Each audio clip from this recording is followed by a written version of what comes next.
এজন্য ছেলেরা নামাজ পড়ো, ছেলেরা আখলাক সুন্দর করো, বাবারা হালাল উপার্জন করেন, হারাম রোজগার করেন। বুড়া মিয়ারা শেষ বয়সটা বিড়ি সিগারেট সাদওয়ানের গপ আর বন্স বিড়িতে শেষ করেন না, আল্লাহর জিকিরে শেষ করেন, আল্লাহকে ডেকে শেষ করেন হায়াত। ওয়ালা তাত্তাবিউ খুতুওয়াতিশ শাইতান, আল্লাহ তাআলা বলেন কোনোভাবেই শয়তানের পথ, শয়তানের কদম অনুসরণ করো না।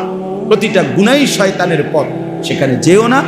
ইন্নাহু লাকুম আদুউম মুবিন, নিশ্চয়ই শয়তান তোমাদের প্রকাশ্য শত্রু।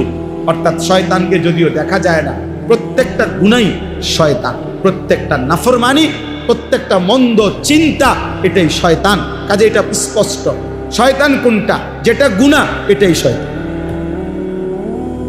যেটা গুনাহ এটাই কি শয়তান। এই জন্য আল্লাহ বলছে নিশ্চয়ই শয়তান প্রকাশ্য শত্রু।